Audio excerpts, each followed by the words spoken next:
Lo que estás a punto de ver va a cambiar tu perspectiva sobre el destino para siempre. Un simple limpiabotas en una estación de tren estaba a punto de pronunciar tres palabras que harían que un CEO multimillonario se desplomara al suelo. Porque a veces, el hermano que creíste perdido para siempre puede estar limpiando tus zapatos sin que lo sepas. Y cuando la verdad sale a la luz, nada vuelve a ser igual. El tren bala se detuvo en la estación central con un silbido ensordecedor que atravesó el aire matutino como una sirena. Eran las 7:30 de la mañana y Diego Santamaría bajó del vagón ejecutivo ajustándose el nudo de su corbata italiana de seda. A sus 45 años era el CEO más joven en la historia de Grupo Santamaría, el imperio empresarial que había construido durante los últimos 20 años desde cero. Diego tenía todo lo que un hombre podía desear.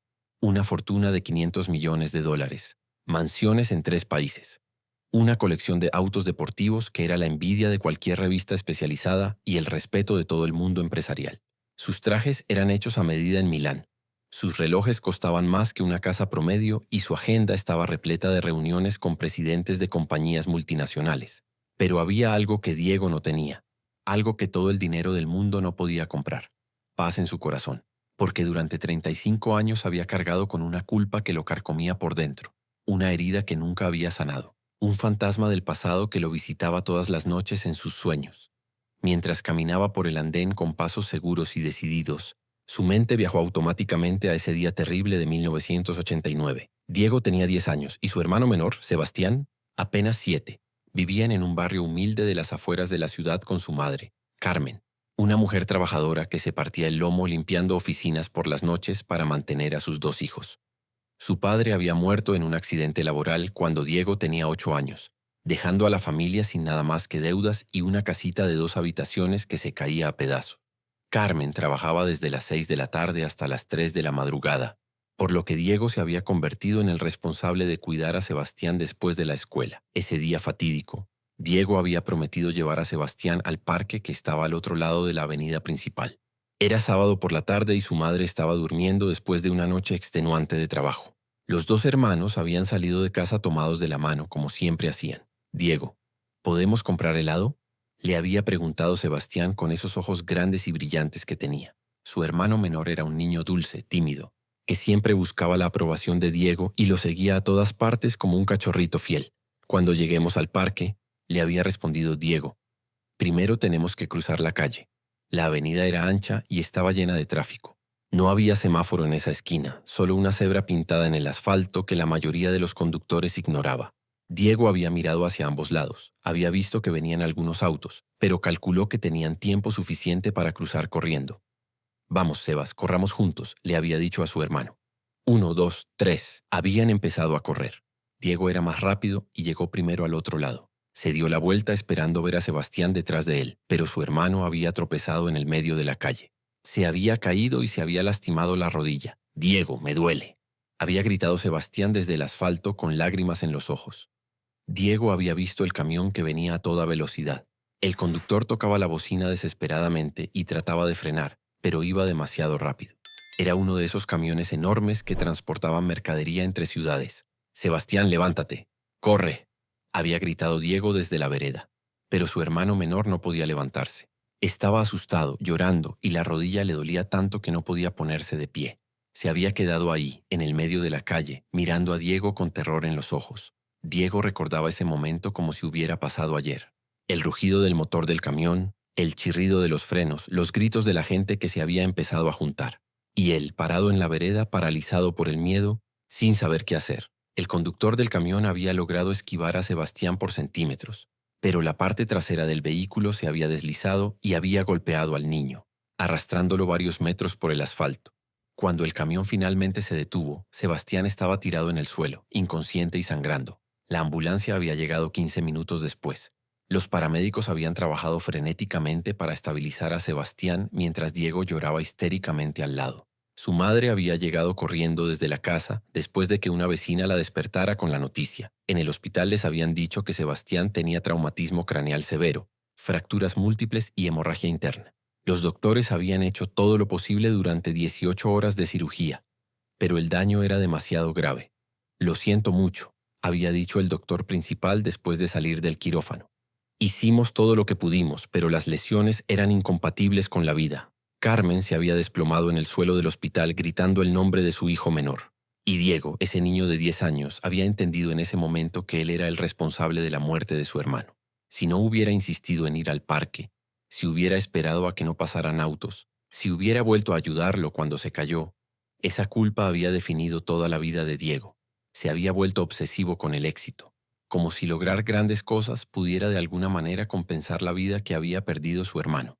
Había estudiado día y noche, había trabajado 18 horas diarias desde los 16 años. Había construido un imperio empresarial que daba trabajo a miles de personas, pero nada de eso había logrado borrar el dolor. Cada noche, antes de dormir, Diego veía la cara de Sebastián pidiéndole ayuda desde el medio de la calle. Cada éxito empresarial se sentía vacío porque no podía compartirlo con el hermano que había perdido. Su madre, Carmen, nunca lo había culpado directamente, pero Diego sabía que ella también cargaba con el dolor. Había muerto 10 años atrás de cáncer y en sus últimos días había murmurado el nombre de Sebastián constantemente, como si lo estuviera esperando del otro lado, ahora. Mientras caminaba por la estación de tren hacia su auto con chofer, Diego trató de sacudirse esos recuerdos como hacía todas las mañanas. Tenía una junta directiva importante a las 9 a.m., después una conferencia con inversionistas japoneses y por la tarde una reunión con el alcalde para discutir un nuevo proyecto inmobiliario. Pero cuando estaba a punto de llegar a la salida, notó que uno de sus zapatos de cuero italiano tenía una mancha de barro. Era algo insignificante, pero Diego era perfeccionista en todo. Su imagen pública era impecable y no podía permitirse llegar a una reunión importante con los zapatos sucios. Miró alrededor y vio un puesto de limpiabotas al lado de las escaleras. Era un hombre mayor, probablemente de unos 40 y tantos años, que estaba sentado en una silla pequeña de madera con todas sus herramientas de trabajo organizadas a su lado. Tenía la ropa gastada pero limpia, el cabello un poco largo y canoso y las manos manchadas de betún. Diego se acercó sin realmente mirar al hombre a la cara. Estaba concentrado en su teléfono, revisando los últimos emails de la mañana mientras se acercaba al puesto. «Buenos días, señor», dijo el limpiabotas con una voz ronca pero amable. «¿Le limpio los zapatos?» «Sí, rápido, por favor», respondió Diego sin levantar la vista del teléfono. «Tengo prisa». Se subió a la pequeña plataforma y puso los pies en los apoyos metálicos.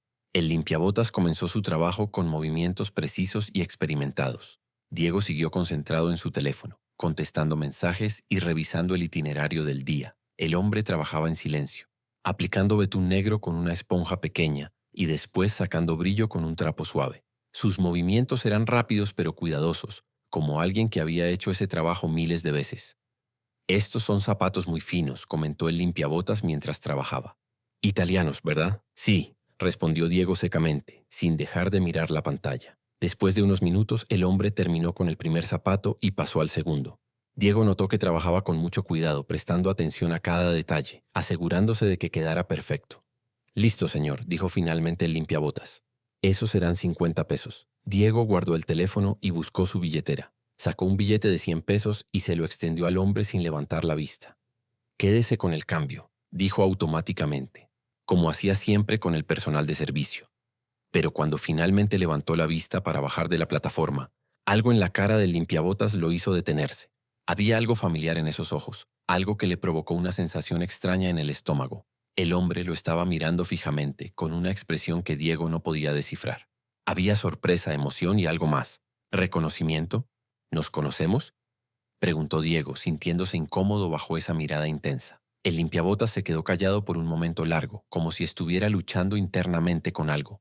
Sus manos temblaban ligeramente mientras guardaba sus herramientas. «Señor Diego», dijo finalmente con la voz quebrada. «Usted no me reconoce, ¿verdad?» Diego sintió un escalofrío recorrer su espalda. ¿Cómo sabía este hombre su nombre? No lo había mencionado en ningún momento. «¿Cómo sabe mi nombre?», preguntó con desconfianza.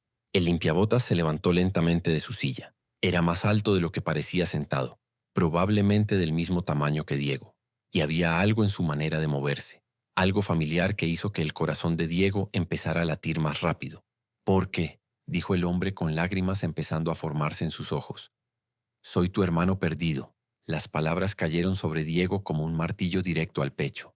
Su billetera se deslizó de sus manos temblorosas y cayó al suelo con un ruido seco que resonó en la estación como un disparo.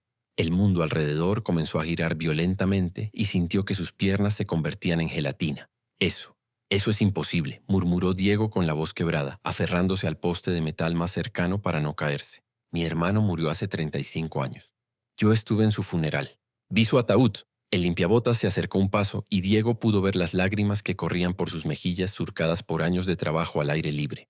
Había algo en esos ojos, algo que Diego había visto miles de veces en sus pesadillas. La misma mirada inocente, la misma expresión de súplica que tenía Sebastián cuando era niño. Diego, dijo el hombre con una voz que ahora sonaba familiar, dolorosamente familiar. Sé que es difícil de creer, pero mírame bien, realmente mírame. Diego levantó la vista temblorosa y estudió la cara del limpiabotas como si su vida dependiera de ello. Detrás de las arrugas prematuras, la barba descuidada y las marcas del tiempo, comenzó a distinguir las facciones que conocía de memoria. La forma de los ojos, la línea de la nariz, el pequeño hoyuelo en la barbilla que tanto había envidiado cuando eran niños. No puede ser, susurró Diego, sintiendo que el aire se escapaba de sus pulmones. Te vi morir. Los doctores dijeron, los doctores se equivocaron, dijo Sebastián suavemente. Estuve en coma durante 3 meses. Cuando desperté ya me habían dado por muerto. Me habían transferido a un hospital público porque mamá no podía pagar la clínica privada. Nadie sabía quién era yo. Había perdido la memoria completamente. Diego se dejó caer en una banca cercana, sintiendo que el mundo se desmoronaba a su alrededor. Todo lo que había creído durante 35 años, toda la culpa que había cargado, toda la construcción de su vida basada en esa tragedia, ¿había sido una mentira? Enséñame tu cicatriz, dijo Diego de repente recordando algo. Sebastián tenía una cicatriz en forma de luna en el brazo izquierdo. Se la hizo cuando tenía 5 años jugando con un alambre en el patio. Sin dudarlo, Sebastián se remangó la camisa gastada y extendió el brazo izquierdo. Ahí estaba, exactamente donde Diego la recordaba. Una cicatriz blanca en forma de media luna, ya descolorida por los años pero perfectamente visible. Diego se desmayó. Cuando abrió los ojos, estaba tendido en la misma banca con Sebastián arrodillado a su lado, abanicándolo con una revista vieja. Un pequeño grupo de curiosos se había formado alrededor, pero su hermano los había mantenido a distancia. ¿Estás bien?, preguntó Sebastián con preocupación genuina en su voz. Te desmayaste por unos minutos. Diego se incorporó lentamente, todavía mareado por la conmoción. La realidad comenzaba a penetrar en su mente como una inundación imparable. Su hermano estaba vivo. Sebastián, el niño que había llorado por él durante 35 años, estaba sentado frente a él, convertido en un hombre de mediana edad que se ganaba la vida limpiando zapatos. ¿Cómo es posible?, te preguntó Diego, su voz apenas un susurro. ¿Por qué nunca nos buscaste? ¿Por qué mamá nunca supo que estabas vivo? Sebastián suspiró profundamente y se sentó en la banca al lado de su hermano. De cerca, Diego pudo ver las líneas de cansancio en su rostro, las manos callosas de años de trabajo manual, la ropa remendada con cuidado pero que hablaba de una vida de privaciones. Porque cuando recuperé la memoria, ya habían pasado 2 años, explicó Sebastián. Un día de repente recordé todo. Mi nombre, nuestra casa, mamá, tú. Pero cuando llegué al barrio, la casa estaba vacía. Los vecinos me dijeron que mamá se había mudado después del accidente porque no podía soportar los recuerdos. Se mudó al centro, dijo Diego automáticamente. Compré un departamento pequeño para ella cuando empecé a ganar dinero, pero nunca superó tu muerte. Bueno, lo que creíamos que era tu muerte. Traté de buscarlos durante años, continuó Sebastián, pero no sabía por dónde empezar. No tenía dinero para un investigador privado. Trabajaba de lo que podía, construcción, limpieza, cualquier cosa. Y siempre preguntaba por ustedes, pero Diego Santamaría no significaba nada para nadie en ese entonces. Diego sintió una puñalada de culpa al darse cuenta de la ironía. Mientras él construía un imperio empresarial y se convertía en una figura pública conocida, su hermano lo había estado buscando desesperadamente sin saber que el niño que había dejado atrás se había convertido en un millonario famoso. ¿Cuándo te diste cuenta de quién era yo?, preguntó Diego. Hace como 5 años, respondió Sebastián. Vi tu foto en el periódico. Un artículo sobre empresarios jóvenes exitosos. Al principio no estaba seguro. Habías cambiado mucho, pero esos ojos eran los mismos de mi hermano mayor. ¿Y por qué no me contactaste entonces? Sebastián se quedó callado por un momento largo, mirando sus manos manchadas de betún. Cuando habló, su voz estaba cargada de una tristeza profunda que partía el corazón. Porque mírame, Diego, dijo finalmente. Mírame bien. Soy un limpiabotas de 42 años que no terminó la escuela primaria porque perdió la memoria cuando era niño. Vivo en una pensión de mala muerte, no tengo familia, no tengo nada que ofrecer. ¿Y tú? Tú eres Diego Santamaría, el CEO más exitoso del país. Tienes un imperio, una reputación que cuidar. ¿Qué iba a decirte? Hola, soy tu hermano muerto que resultó ser un fracasado. Diego sintió que se le rompía el corazón al escuchar esas palabras. Su hermano había estado vivo todos estos años, había sufrido, había luchado solo, y se había convencido de que no era digno de volver a su vida. Sebastián, dijo Diego tomando las manos ásperas de su hermano entre las suyas perfectamente cuidadas. Eres mi hermano, eres lo único que realmente importa. He estado muerto en vida durante 35 años creyendo que eras culpa mía que hubieras muerto. ¿Culpa tuya?, preguntó Sebastián con sorpresa genuina. Diego, ¿de qué hablas? Fue un accidente. Yo me tropecé. Tú no tuviste nada que ver. Fui yo quien insistió en ir al parque, dijo Diego, las lágrimas comenzando a correr por sus mejillas. Fui yo quien decidió cruzar la calle corriendo. Fui yo quien llegó primero y te dejé atrás. Cuando te caíste me quedé paralizado en lugar de volver a ayudarte. Sebastián miró a su hermano con una mezcla de asombro y dolor. Se dio cuenta de que Diego había cargado con esa culpa durante toda su vida, que había construido toda su existencia alrededor de esa responsabilidad imaginaria. Diego, dijo suavemente, tenías 10 años. Eras un niño.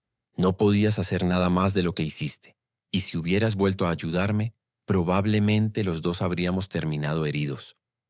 Pero Diego no podía escuchar razones. 35 años de culpa acumulada no se borraban con palabras lógicas. Había construido un imperio empresarial tratando de compensar una muerte que nunca había ocurrido. Había vivido una vida de éxito vacío porque creía que no merecía ser feliz. ¿Dónde has estado viviendo todos estos años?, preguntó Diego, tratando de procesar toda la información. Aquí y allá, respondió Sebastián. Después de que recuperé la memoria, me quedé en un hogar para personas sin familia durante un tiempo. Después conseguí trabajos en diferentes ciudades, siempre buscándolos, siempre preguntando. Hace 3 años volví a esta ciudad y conseguí el permiso para poner el puesto de limpiabotas aquí en la estación. ¿Por qué aquí específicamente? Sebastián sonrió tristemente. Porque sabía que si tenías tanto éxito como decían los periódicos, probablemente viajabas mucho. Y esta es la estación principal de trenes. Pensé que tal vez algún día el destino haría que nos encontráramos. Diego no podía creer lo que estaba escuchando. Su hermano había estado esperándolo en esa estación durante 3 años, limpiando zapatos de extraños, con la esperanza de que algún día él pasara por ahí. Y nunca pensaste en acercarte directamente a mi oficina. Cientos de veces, admitió Sebastián. Pero siempre me acobardaba. Tu edificio tiene 40 pisos, secretarias, guardias de seguridad. Yo soy un limpiabotas sin cita previa que dice ser el hermano muerto del CEO. ¿Quién me iba a creer? Diego se dio cuenta de lo cierto que era eso. Había construido un mundo de lujo y exclusividad alrededor de sí mismo que era completamente inaccesible para alguien como Sebastián. Había secretarias entrenadas para filtrar visitantes, sistemas de seguridad diseñados para mantener fuera a la gente indeseable, protocolos que hacían imposible que alguien como su hermano llegara hasta él. Pero hoy sí te acercaste, observó Diego. Porque ya no podía más, dijo Sebastián con la voz quebrada. 3 años viéndote pasar por aquí 1 o 2 veces por semana, siempre concentrado en tu teléfono, siempre apurado. Pensé 1000 veces en decirte algo, pero nunca encontraba el momento. Hasta hoy, cuando vi esa mancha en tu zapato y decidiste acercarte, sentí que el universo me estaba dando una oportunidad. Diego miró alrededor de la estación, viendo realmente por primera vez el pequeño puesto de limpiabotas donde su hermano había pasado los últimos 3 años. Una silla de madera vieja, una caja de herramientas desgastada, un pequeño cartel escrito a mano que decía Sebastián, limpieza de calzado. Su hermano había estado ahí todo este tiempo, a pocos metros de distancia, esperándolo. Sebastián, dijo Diego poniéndose de pie, no voy a permitir que pases ni un día más viviendo así. Vamos ahora mismo a conseguirte ropa nueva, una casa digna, todo lo que necesites. Pero Sebastián negó con la cabeza. No quiero tu lástima, Diego. No vine a buscarte para que me mantengas. Solo quería que supieras que estoy vivo, que nunca dejé de quererte como hermano y que no fue tu culpa lo que pasó ese día. No es lástima, insistió Diego. Eres mi hermano, mi única familia, y durante 35 años he ganado dinero que debería haber compartido contigo. Tengo una deuda contigo que nada puede pagar. Sebastián lo miró con esos ojos que Diego recordaba de la infancia, llenos de bondad y comprensión. Lo único que quiero, hermano, es que dejes de cargar con esa culpa, que seas feliz, que sepas que te perdono por algo que nunca fue tu responsabilidad. Diego abrazó a su hermano por primera vez en 35 años, sintiendo como 35 años de dolor comenzaban a disolverse lentamente en sus brazos. El abrazo duró varios minutos eternos, pero fue interrumpido abruptamente por el sonido del teléfono de Diego. Era su asistente personal, Mónica. recordándole que la junta directiva comenzaba en 15 minutos y que los inversionistas japoneses ya estaban esperando en la sala de conferencias. «Señor Santamaría, ¿dónde está?», preguntó Mónica con un tono de preocupación que Diego nunca había escuchado antes. «Nunca llega tarde a las reuniones importantes». Diego miró a Sebastián, que había dado un paso atrás al escuchar la llamada, como si recordara de repente el abismo que existía entre sus mundos. Su hermano recogió sus herramientas de trabajo con movimientos mecánicos, preparándose para que Diego se fuera como si nada hubiera pasado. «Mónica», dijo Diego con una determinación que lo sorprendió a él mismo, «cancela todas mis reuniones de hoy, todas, sin excepción». «¿Cómo dice, señor? ¿Cancelar la junta directiva?». «Pero los japoneses vinieron especialmente desde Tokio y...». «Dije todas», interrumpió Diego con firmeza. «Y quiero que reserves la suite presidencial del Hotel Grand Palace para esta noche. Para 2 personas». Sebastián lo miraba con los ojos muy abiertos, negando con la cabeza. «Diego, no puedes cancelar reuniones importantes por mí. Yo entiendo que tienes responsabilidades». «Sebastián», dijo Diego tomando firmemente los hombros de su hermano. «He pasado 35 años construyendo un imperio empresarial para llenar el vacío que dejó tu muerte. Hoy descubro que estás vivo. ¿Y crees que voy a irme a una reunión como si nada hubiera pasado?». Diego volvió al teléfono. «Mónica, también quiero que contactes a Roberto Herrera, el mejor sastre de la ciudad. Dile que venga al hotel esta tarde con su mejor selección de trajes. Y llama a la boutique Armani que traigan una colección completa de ropa casual y formal». «Señor Santamaría», dijo Mónica con voz preocupada, «¿se encuentra bien?». «Esto no es típico de usted».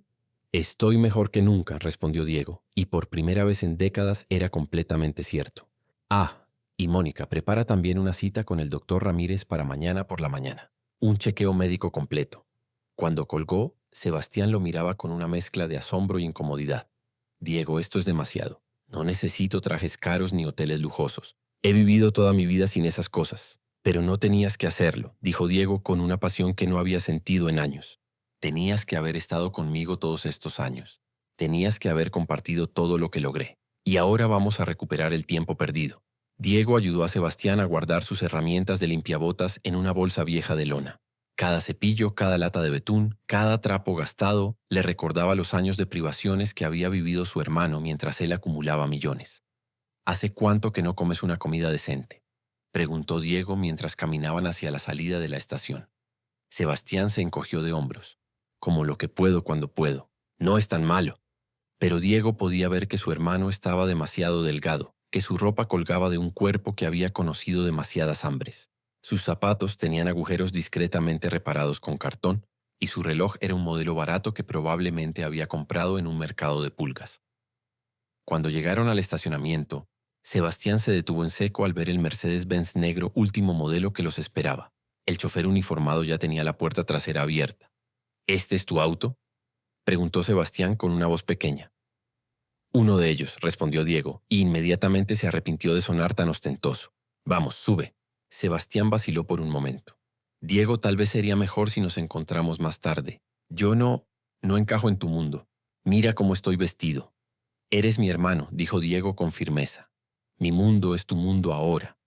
El viaje al hotel fue silencioso, pero Diego podía sentir la tensión que emanaba de Sebastián. Su hermano miraba por la ventana las calles de la ciudad como si fuera la primera vez que las veía, observando los edificios lujosos, los autos caros, la gente bien vestida que poblaba el distrito financiero. «¿En qué piso trabajas?», preguntó Sebastián de repente. «En el piso 35», respondió Diego. «La oficina del CEO está en la esquina, con vista a toda la ciudad». Sebastián asintió lentamente. «Una vez traté de subir a verte», confesó. «Hace como 2 años. Llegué hasta el lobby de tu edificio, pero había tanta seguridad, tanta gente importante entrando y saliendo. Me dio miedo. Me fui». Diego sintió una punzada de dolor al imaginarse a su hermano parado en el lobby de su edificio, probablemente vestido con la misma ropa de trabajo, sintiéndose fuera de lugar entre los ejecutivos en trajes de $1000. «¿Sabes lo que más me duele?», dijo Diego. «Que probablemente te vi pasar 1000 veces por la estación y nunca te reconocí. Siempre iba con prisa, siempre concentrado en el teléfono. No te culpes por eso», dijo Sebastián suavemente. «Yo también he cambiado mucho. La vida en la calle envejece rápido». Cuando llegaron al Hotel Grand Palace, uno de los más exclusivos de la ciudad, Sebastián se quedó paralizado frente a la entrada de mármol y cristal. Los porteros uniformados se acercaron inmediatamente al reconocer a Diego. «Buenas tardes, señor Santamaría», dijeron al unísono. Pero Diego notó cómo sus ojos juzgaron a Sebastián con disimulo. En el lobby, tapizado de mármol italiano y decorado con obras de arte originales, Sebastián se sentía claramente fuera de lugar. Caminaba con cuidado, como si temiera tocar algo y romperlo. «Relájate», murmuró Diego mientras se acercaban al mostrador de recepción. «Eres mi invitado de honor». La recepcionista, una mujer joven perfectamente maquillada, sonrió profesionalmente a Diego, pero su expresión cambió ligeramente cuando vio a Sebastián. «Señor Santamaría, qué gusto verlo nuevamente. ¿La suite presidencial para esta noche?» «Así es. Para mi hermano y para mí», dijo Diego, poniendo énfasis especial en la palabra hermano. La recepcionista no pudo ocultar completamente su sorpresa, pero mantuvo su profesionalismo. «Por supuesto, señor. ¿Necesitarán algo especial?» «Sí, quiero que suban inmediatamente el menú completo del restaurante y que traigan al sommelier para seleccionar los mejores vinos». Mientras esperaban el ascensor, Sebastián tocó el brazo de Diego. «¿No crees que esto es demasiado? Quiero decir, ¿el hotel más caro de la ciudad?»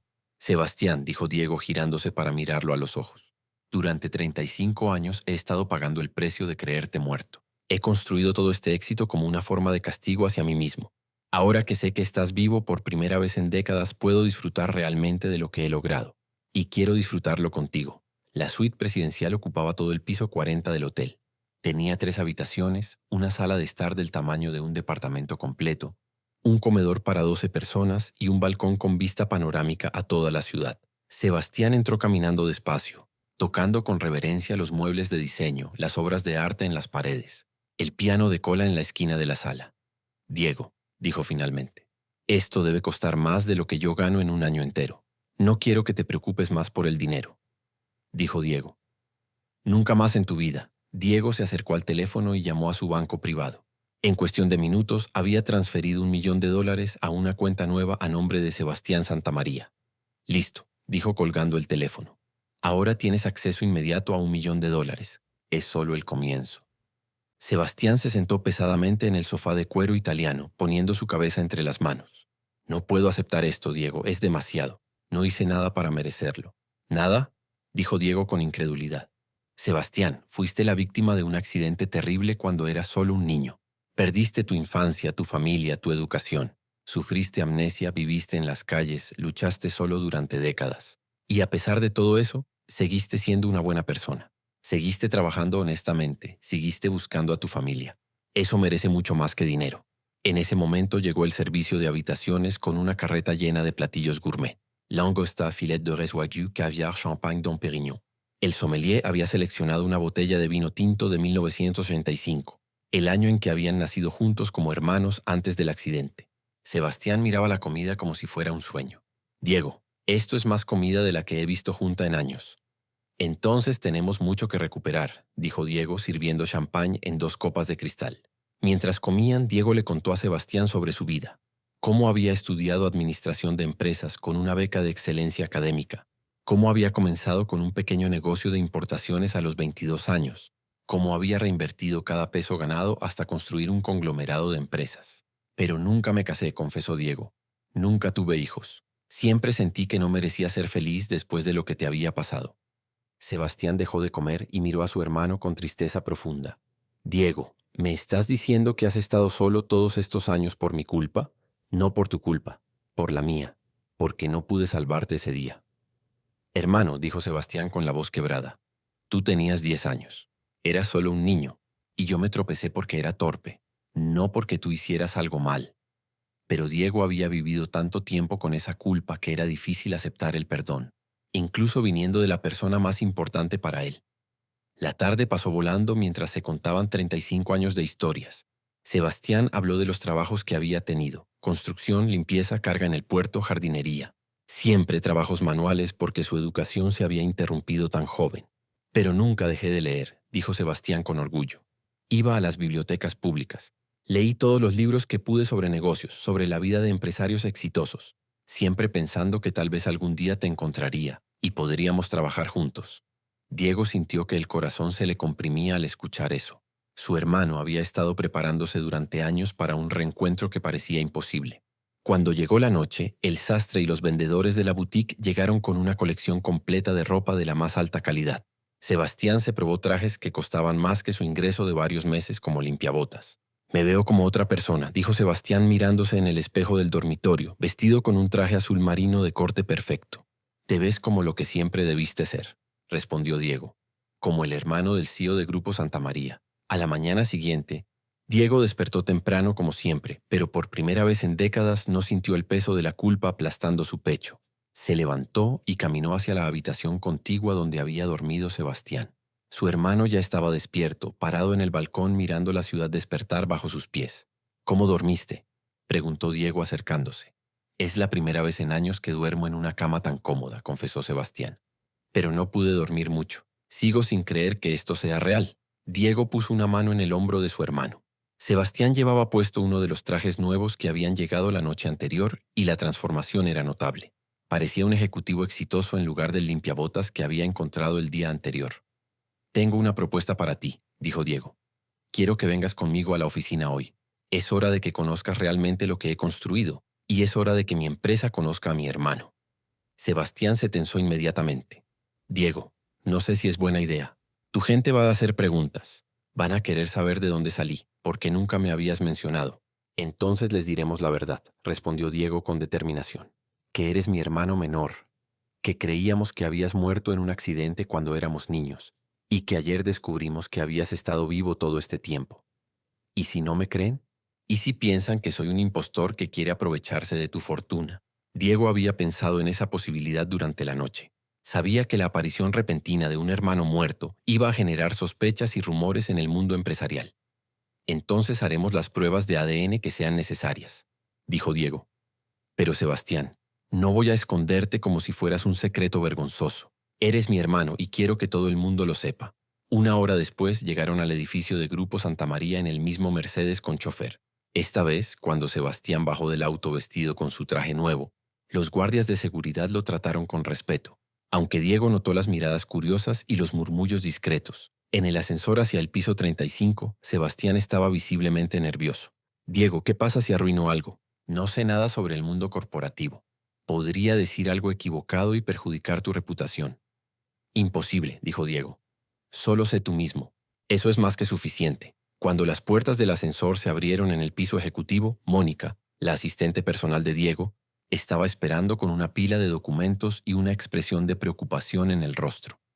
Señor Santamaría, dijo inmediatamente, tenemos una crisis. Los inversionistas japoneses están furiosos por la cancelación de ayer. Están amenazando con retirar su oferta de asociación. Y la junta directiva quiere una reunión de emergencia para explicar lo que pasó. Diego vio cómo Sebastián se encogía ligeramente al escuchar sobre los problemas que había causado su aparición. Mónica, dijo Diego calmadamente, me gustaría presentarte a mi hermano, Sebastián Santamaría. La expresión de Mónica cambió de preocupación a confusión total. Había trabajado para Diego durante 8 años y jamás había mencionado tener un hermano. ¿Su hermano?, tartamudeó Mónica. Mi hermano menor, confirmó Diego. Creíamos que había muerto hace 35 años, pero ayer descubrimos que había estado vivo todo este tiempo. Mónica miró a Sebastián de arriba a abajo, claramente tratando de procesar la información. Sebastián extendió la mano educadamente. Mucho gusto, Mónica. He escuchado que eres un asistente excelente. Mi hermano siempre habla muy bien de su equipo. Mónica estrechó la mano mecánicamente, pero Diego podía ver las ruedas girando en su cabeza. Ya estaba calculando las implicaciones de esta revelación para la empresa, para las relaciones públicas, para todo. Mónica, dijo Diego, quiero que organices una reunión con todo el equipo ejecutivo para las 10 a.m. y después programa una conferencia de prensa para mañana por la mañana. ¿Una conferencia de prensa, señor? Sí, vamos a anunciar oficialmente que mi hermano está vivo y que se unirá a la empresa. Sebastián lo miró con alarma. Diego, espera. ¿Unirme a la empresa? Pero si yo no sé nada sobre negocios, no tengo experiencia corporativa. Tienes algo más valioso que experiencia, dijo Diego. Tienes integridad, has sobrevivido a situaciones imposibles y eres la única persona en el mundo en la que confío completamente. Mientras caminaban hacia la oficina de Diego, Sebastián observaba todo con asombro. El piso ejecutivo era impresionante. Oficinas con paredes de cristal, arte moderno en los pasillos, una vista panorámica de la ciudad desde cada ventana. La oficina personal de Diego era del tamaño de un departamento pequeño. Tenía un escritorio de caoba importada, una sala de juntas privada y una colección de premios empresariales en las paredes. Esto es increíble, murmuró Sebastián, acercándose a la ventana que daba vista a toda la ciudad. Desde aquí puedes ver todo el mundo que has construido. Que hemos construido, corrigió Diego. Porque aunque no estuvieras físicamente presente, todo lo que logré fue motivado por ti, por el deseo de honrar tu memoria, de ser digno del hermano que perdí. A las 10 a.m., el equipo ejecutivo completo se reunió en la sala de juntas principal.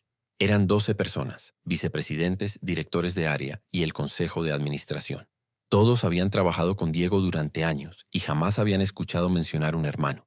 Diego entró a la sala con Sebastián a su lado. El silencio fue inmediato y tenso. Buenos días a todos, comenzó Diego. Antes de abordar los temas pendientes, quiero hacer un anuncio personal que también tendrá implicaciones para la empresa. Todas las miradas se enfocaron en Sebastián, que se mantenía derecho pero claramente incómodo con tanta atención. Esta persona es mi hermano menor, Sebastián Santamaría. Durante 35 años creímos que había muerto en un accidente cuando éramos niños. Ayer descubrimos que había estado vivo todo este tiempo. El silencio en la sala se volvió sepulcral. Diego podía ver las expresiones de shock, incredulidad y en algunos casos escepticismo. Roberto Mendoza, el director financiero y uno de los fundadores originales de la empresa, fue el primero en hablar. Diego dijo cuidadosamente, esto es inesperado. ¿Tienes alguna documentación que confirme esta situación? Diego había anticipado esa pregunta. Sebastián tiene su documento de identidad original. Y por supuesto estaremos haciendo pruebas de ADN para confirmar oficialmente el parentesco. Pero no tengo ninguna duda de que es mi hermano. Patricia Vázquez, la directora legal, se inclinó hacia adelante. Diego, entiendo que esto debe ser muy emocional para ti, pero tenemos que considerar las implicaciones legales. Si esta persona es realmente tu hermano, técnicamente tendría derecho a una parte de las empresas familiares. Exactamente, dijo Diego. Por eso voy a transferir inmediatamente el 25% de mis acciones personales a nombre de Sebastián. Esta declaración causó un murmullo de shock alrededor de la mesa. El 25% de las acciones de Diego valía aproximadamente 125 millones de dólares. ¿25%? Y preguntó Roberto con voz estrangulada. Diego, eso cambiaría completamente la estructura de control de la empresa. Es lo correcto, respondió Diego firmemente. Sebastián debería haber sido mi socio desde el principio. Vamos a corregir esa injusticia histórica. Sebastián había estado callado durante toda la conversación, pero finalmente habló. Con permiso, dijo con voz clara y firme. Entiendo que mi aparición repentina genera dudas y preocupaciones. Tienen razón en ser cautelosos. Si yo fuera ustedes, también sería escéptico. La sala completa se enfocó en él. Sebastián respiró profundo antes de continuar. No vengo aquí a reclamar nada ni a cambiar la empresa que mi hermano construyó. Durante 35 años, Diego logró cosas increíbles sin mí. No tengo derecho a llegar ahora y alterar eso. Sebastián, dijo Diego, tienes todo el derecho. No, interrumpió Sebastián suavemente. Déjame terminar. Se dirigió de nuevo al equipo ejecutivo. Si van a aceptarme aquí, no quiero que sea por obligación o por lástima. Quiero ganarme mi lugar, demostrar que puedo contribuir algo valioso. Patricia Vázquez parecía impresionada por la respuesta. ¿Qué propones?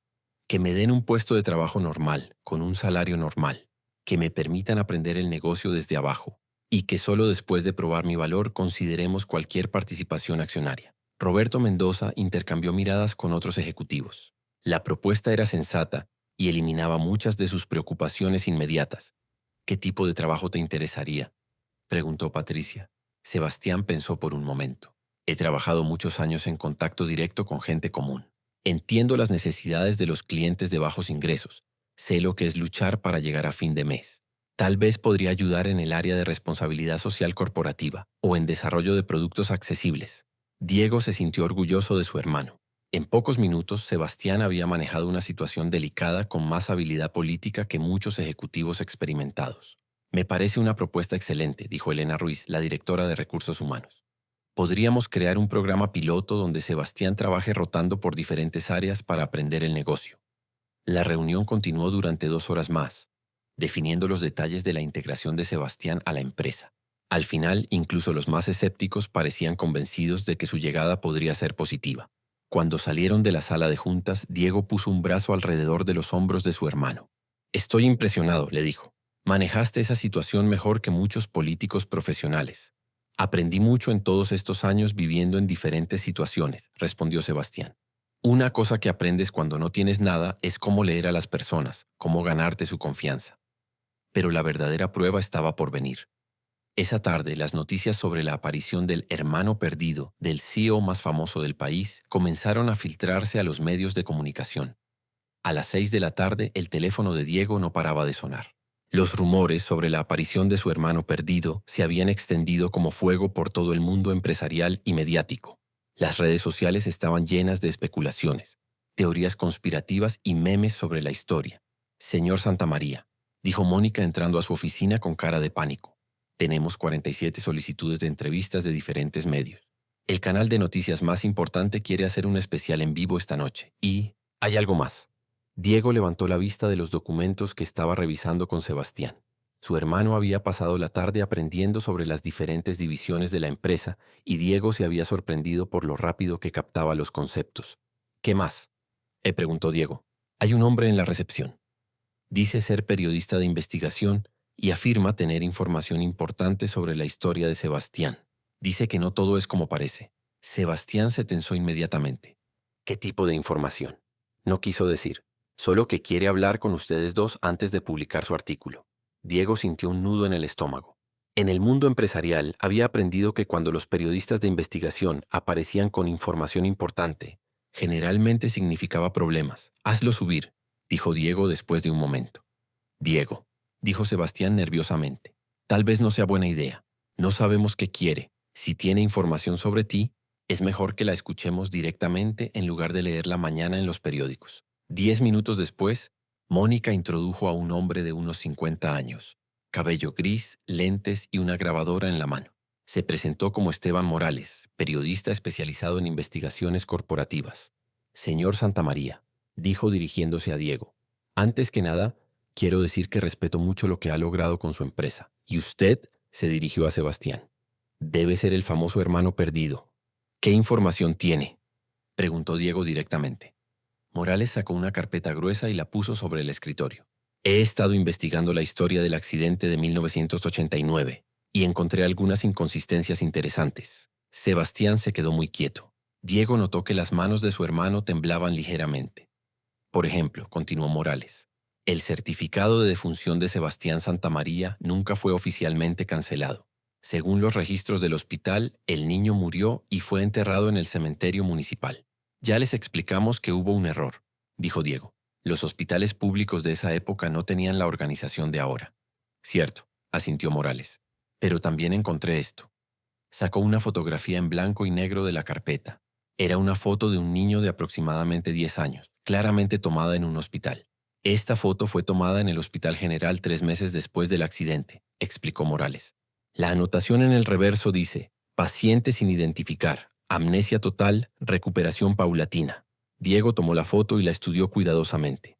El niño de la foto se parecía mucho a Sebastián, pero había algo diferente. Los ojos, tal vez la forma de la cara. Es muy parecido, admitió Diego, pero las fotos viejas pueden ser engañosas. Hay más, dijo Morales. Encontré a la enfermera que cuidó a ese niño sin identificar. Se llama Rosa Martínez, ahora está jubilada. Ella recuerda perfectamente al niño y dice algo muy interesante. Sebastián estaba cada vez más pálido. ¿Qué dice? Que el niño que cuidó no tenía cicatrices visibles, ninguna marca distintiva en los brazos. El silencio en la oficina se volvió denso como el plomo. Diego recordó inmediatamente la cicatriz en forma de luna que Sebastián le había mostrado en la estación de trenes, la prueba irrefutable de su identidad. Eso no prueba nada, dijo Diego, pero su voz sonaba menos segura. Pueden haber sido hospitales diferentes, niños diferentes. Morales asintió. Por eso decidí investigar más profundo. Y encontré algo que me preocupa mucho. Sacó otro documento de la carpeta. Hace 6 meses, un hombre que se hace llamar Sebastián Santamaría visitó a varios familiares lejanos de su familia. Les preguntó detalles específicos sobre la infancia de ustedes dos, sobre cicatrices, sobre recuerdos familiares. Diego sintió que el mundo comenzaba a tambalearse bajo sus pies. ¿Qué está insinuando? Que es posible que este hombre haya investigado cuidadosamente la historia de su familia para hacerse pasar por su hermano perdido. Sebastián se puso de pie bruscamente. Esto es ridículo. ¿Por qué haría algo así? Por $125 millones en acciones, respondió Morales fríamente. Es una motivación bastante convincente. Diego miró a Sebastián buscando en sus ojos alguna señal, alguna confirmación de que todo esto era una mentira cruel. Pero por primera vez desde el reencuentro, vio algo que no había notado antes. Una mirada calculadora, como si Sebastián estuviera evaluando la situación. «Sebastián», dijo Diego con voz temblorosa, «dime que esto no es cierto. Dime que realmente eres mi hermano». Sebastián lo miró durante un momento largo y tenso. Cuando habló, su voz había cambiado. Era más fría, más controlada. «Diego», dijo lentamente, «la verdad es complicada». El corazón de Diego se detuvo. ¿Qué significa eso? Significa que Sebastián Santamaría realmente murió en 1989, exactamente como creías. Las palabras cayeron sobre Diego como una avalancha. Sintió que las piernas se le doblaban y tuvo que agarrarse del escritorio para no caerse. Entonces, ¿quién eres?, murmuró. El hombre que había conocido como Sebastián se acercó a la ventana dándoles la espalda. Cuando habló de nuevo, toda la humildad y vulnerabilidad habían desaparecido de su voz. «Mi nombre real es Martín Guerrero. Tengo 43 años y era un actor fracasado con muchas deudas de juego». Diego se sentó pesadamente en su silla, sintiendo como si acabara de recibir un golpe físico. «Hace 2 años», continuó Martín, «conocí a un investigador privado llamado Raúl Vega. Él había estado investigando tu familia por años, fascinado por tu historia de éxito. Raúl descubrió que tenías un hermano que había muerto siendo niño y se le ocurrió una idea». «¿Qué idea?», preguntó Diego con voz apenas audible. «Que si alguien pudiera hacerse pasar por tu hermano perdido, podría acceder a una fortuna. Raúl me contactó porque tengo cierto parecido físico contigo y porque soy actor». Bueno, era actor. Morales, el periodista, estaba grabando toda la confesión en silencio. «Pasamos un año preparándome para este momento», confesó Martín. «Raúl investigó todos los detalles de tu infancia, habló con vecinos viejos, revisó archivos médicos. Me enseñó todo sobre la vida de Sebastián, sus juguetes favoritos, sus miedos, hasta cómo se había hecho esa cicatriz». «¿La cicatriz es falsa?», preguntó Diego. «Me la hice yo mismo hace 6 meses, con un cuchillo caliente para que pareciera vieja». Diego sintió náuseas. Todo había sido una actuación. La humildad, las lágrimas, las historias sobre trabajos difíciles, todo había sido mentira. «¿Por qué?», preguntó Diego. «¿Solo por dinero?». Por primera vez Martín vaciló. Se giró para mirarlo, y Diego vio algo parecido a remordimiento en sus ojos. «Al principio sí, solo era dinero. Raúl y yo íbamos a dividir lo que pudiéramos conseguir. Pero después de ayer, después de verte llorar por tu hermano muerto, después de ver cómo te afectó pensar que había regresado».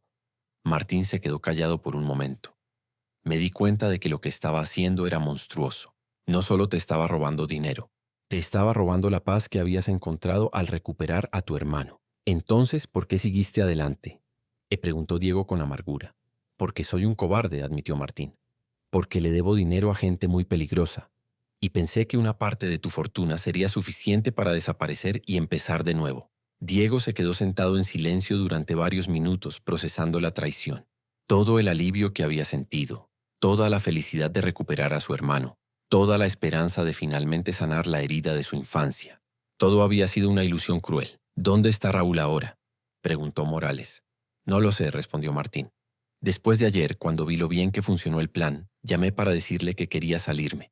Me dijo que era demasiado tarde, que si no seguía adelante, él mismo te contaría la verdad, pero haría ver como si yo hubiera sido el único responsable». «¿Así que decidiste confesarlo tú mismo?», preguntó Diego.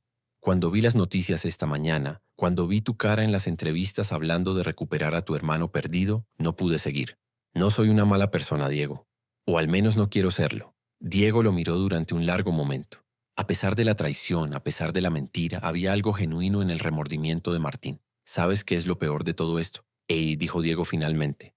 Martín negó con la cabeza. «Que por unas horas realmente creí que mi hermano había regresado. Por primera vez en 35 años me sentí completo. Y ahora tengo que volver a vivir con la culpa, sabiendo que Sebastián realmente murió y que nunca volverá». Martín se acercó al escritorio con lágrimas reales en los ojos. «Diego, lo siento más de lo que puedas imaginar. Sé que no hay nada que pueda hacer para arreglar esto, pero...». «Tienes razón», interrumpió Diego. «No hay nada que puedas hacer». Diego se dirigió a Morales. «¿Va a publicar esta historia?». «Es mi trabajo», respondió el periodista, «pero puedo darle 24 horas antes de que salga al aire». «Para que prepare una declaración oficial», Diego asintió. «Mañana todo el mundo sabría que había sido engañado por un impostor. Su reputación empresarial sufriría. Los medios tendrían material para semanas de burlas. Y él tendría que volver a cargar con el peso de la muerte de su hermano. Pero lo peor de todo era que por un momento había creído que el perdón era posible, que la felicidad era alcanzable. que las heridas del pasado podían sanar. Ahora sabía que algunas heridas nunca sanan y que algunas pérdidas son para siempre. Esa noche, Diego se quedó solo en su oficina hasta muy tarde. Había cancelado todas sus citas, había apagado su teléfono y se había sentado en su silla mirando las luces de la ciudad. Por segunda vez en su vida sentía que su mundo se desmoronaba completamente. A las 11 de la noche escuchó un golpe suave en la puerta. Era Martín, que había regresado después de haber sido escoltado fuera del edificio por seguridad. ¿Cómo entraste?, preguntó Diego sin levantar la vista. Le dije al guardia que tenías algo mío, respondió Martín acercándose lentamente. Mentí de nuevo. Parece que es lo único que sé hacer bien. Diego finalmente lo miró. Martín había perdido toda la elegancia que había tenido con el traje nuevo. Ahora se veía como lo que realmente era. Un hombre desesperado que había cometido un error terrible. ¿Qué quieres?, preguntó Diego con cansancio. Darte algo que encontré mientras investigaba tu historia, dijo Martín sacando un sobre amarillento de su chaqueta. Raúl me lo dio cuando empezó la investigación, pero nunca te lo mencioné porque no era parte del plan. Diego tomó el sobre con desconfianza. Estaba dirigido a Diego Santamaría con una letra temblorosa que reconoció inmediatamente. Era la letra de su madre, Carmen. ¿De dónde salió esto?, preguntó Diego. Tu madre se lo dio a una enfermera del hospital poco antes de morir. Le pidió que te lo entregara, pero la enfermera no sabía cómo contactarte. Raúl lo encontró cuando estaba investigando los archivos médicos. Diego abrió el sobre con manos temblorosas. Adentro había una carta de 3 páginas escritas con la letra inconfundible de su madre. Mi querido Diego, comenzaba la carta. Si estás leyendo esto significa que ya no estoy contigo. Pero hay cosas que necesito decirte antes de irme. Diego siguió leyendo con los ojos llenándose de lágrimas. Durante todos estos años, he visto cómo cargas con la culpa por la muerte de Sebastián. He visto cómo te castigas todos los días, cómo construyes tu vida alrededor de un dolor que no te corresponde. Ya es hora de que sepas la verdad completa. Diego levantó la vista hacia Martín, que estaba parado en silencio cerca de la ventana. El día del accidente, continuaba la carta. Yo sabía que ustedes habían ido al parque. Los había visto salir de la casa. Sebastián había vuelto para pedirme permiso, como siempre hacía, y yo le dije que podía ir contigo.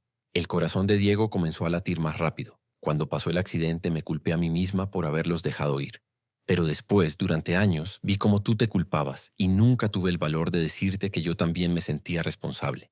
Pensé que si te quitaba esa culpa yo no tendría cómo procesar la mía. Diego se detuvo necesitando un momento para procesar las palabras de su madre.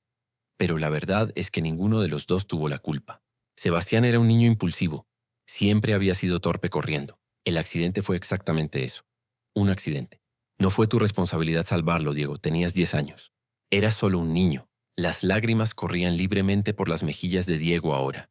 Hijo mío, continuaba la carta. Te he visto construir un imperio. He visto tu éxito. He visto cómo ayudas a miles de familias con los trabajos que creas. Pero nunca te he visto feliz de verdad. Y eso me parte el corazón, porque Sebastián habría querido que fueras feliz. Diego tuvo que detenerse para secarse los ojos. He hablado muchas veces con Sebastián en mis sueños, escribía Carmen. Y él siempre me dice lo mismo, que está orgulloso de su hermano mayor, que no quiere que vivas en el pasado, que quiere que construyas una familia y que seas feliz. La carta continuaba por 2 páginas más, llenas de recuerdos hermosos de los 2 hermanos, historias que Diego había olvidado en medio del trauma.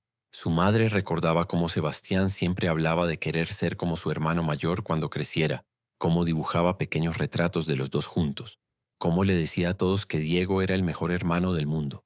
Al final de la carta escribía Carmen, quiero pedirte perdón. Perdón por no haberte ayudado a sanar cuando eras niño. Perdón por permitir que cargaras con una culpa que nunca fue tuya. Y perdón por no haberte dicho cada día lo orgullosa que estoy del hombre en que te convertiste.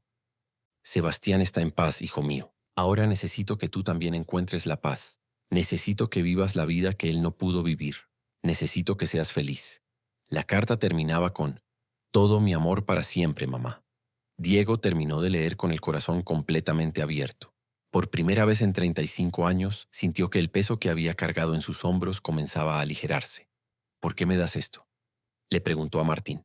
Porque aunque todo lo que hice estuvo mal, pude ver ayer lo que esa culpa te ha hecho durante todos estos años. Y tu madre tenía razón. Necesitas ser feliz. Diego se quedó callado por un momento largo, mirando la carta de su madre. ¿Sabes qué es lo más extraño de todo esto?, dijo finalmente. ¿Qué? que aunque me mentiste, aunque me engañaste, por unas horas me ayudaste a imaginar cómo habría sido tener a mi hermano de vuelta. Y en esas horas, por primera vez en décadas, me permití ser feliz. Martín se acercó al escritorio. Diego, sé que no tengo derecho a pedirte nada, pero podrías considerar no presentar cargos criminales contra mí. Diego lo estudió cuidadosamente. ¿Qué vas a hacer ahora? No lo sé. Probablemente tendré que irme de la ciudad cuando salga la noticia. Buscar trabajo en otro lugar, tratar de empezar de nuevo. Diego tomó una decisión que lo sorprendió a él mismo. ¿Sabes actuar de verdad o solo sabes mentir? Martín parecía confundido por la pregunta. Estudié actuación durante años. Era bueno, pero nunca conseguí los papeles importantes. Tengo una propuesta para ti, dijo Diego. Mi empresa tiene un programa de responsabilidad social que incluye teatro comunitario para niños en barrios pobres. Necesitamos a alguien que dirija el programa. ¿Me estás ofreciendo trabajo después de todo lo que hice? Te estoy ofreciendo una oportunidad de usar tu talento para algo bueno. El sueldo no será mucho, pero será honesto. Y podrás ayudar a niños que tal vez estén pasando por traumas como el que yo viví. Martín se quedó sin palabras por un momento. ¿Por qué harías eso por mí?